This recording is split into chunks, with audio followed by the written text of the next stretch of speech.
I don't want anybody to get in touch with the lady that's calling out because I look just like that baby. Like my eyes, like you can see like my eyes and stuff like that. Like you can see like the bruise, like something happened to me, like under my lip, like right here. You can see what happened, like right here. And I'm calling out because this is YouTube and it's my YouTube channel. And right now, I want to get my name out right now. Um, I've been kidnapped. Anybody that knows the lady or knows anything about that police or investigation that's going on that's working with that case, please give me a call right now. Because right now I want to tell my story and I want to get it out. Well, I will get it out right now. So what happened was I was younger. Nobody told me this but the kidnapper. Nobody else told me this. So I remember one day I was younger and I saw a man or a person with a wig carrying me outside and running when the police was coming, literally behind him with flashing lights and everything trying to see because that means that morning or that evening I got taken because something had happened inside that house.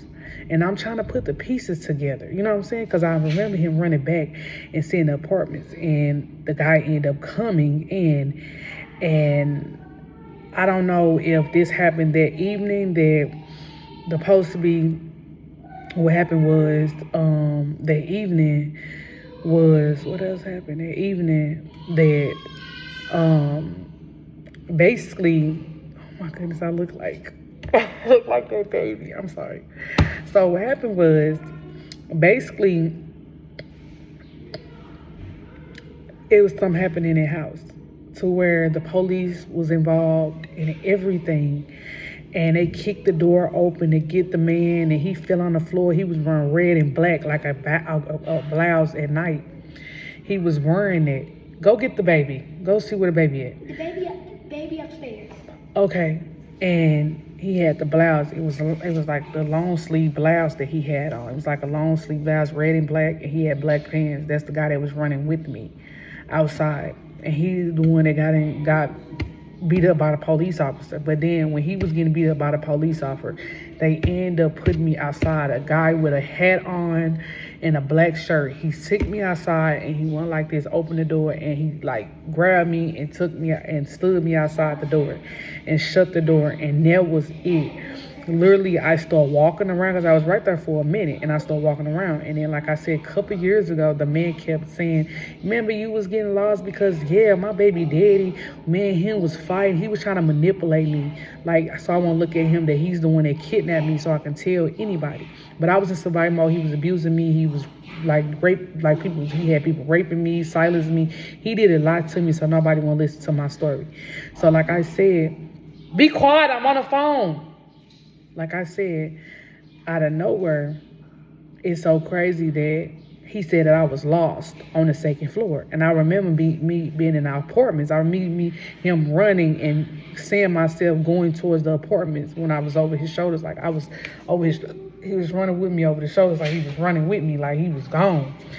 And that's all I can remember, y'all. Like I can't remember nothing else. And that's all I can remember. Like, oh, and I can remember when it was me and another baby on his hip, and he picked him up because the police was coming in and kicking the door so they can hit me. And I don't know if they hit me but he said that I was dropped and my whole teeth was messed up. Like my mouth was like messed up. Like, but I had fixed my smile, so I have braces in my mouth now. But I have pictures before then. If I had a mole on my head, I remember that. Like, if she got any pictures of me when I was younger, any of that, I have that. Oh my goodness, look how I look. Oh my goodness, y'all. I look look at this. The scar. The scar. And my teeth was on top of this teeth. But I got braces in now. But that's what happened though. I want to tell my story out here. My name is under, they like I said, they gave me a fake name, Diamond Johnson, born 2001. Anybody know I wasn't born 2001, I was born in 1981, like I said. So anybody can get me out of here and get my name out of here, get my story out of here, I would really appreciate it. I'm looking for my real family because he told me out of his mouth that someone was trying to take me, but the whole time it was him that tried to take me. It was a guy, a little baby, and it was me on his hip. We both was kids, was on his hips. If anybody can get my name, my story out here, I really would appreciate this. And I'm tired of waiting on to go get called on the stage. I need to get called now immediately to talk about this. Like literally, that's what he told me though a couple years ago. That he told me that they found me. They was looking for me. The neighbors had found me and everything. And I was on the second floor and I was walking, kept walking. And I remember the neighbors took me outside and literally on the door, like I told y'all, outside the door, not the side, but like outside the door, and stood me right there. And that's when I would just walk, and they just shut the door, and I just walked. That's how I got lost. That's why the kidnapping happened. That's all I can remember. I was in some apartments, yes. I was wearing my sleeper. I remember me wearing a sleeper. I was only 1 year old, he said, but it was 1.5. He tried to say 1, but it's the same thing. I was 1.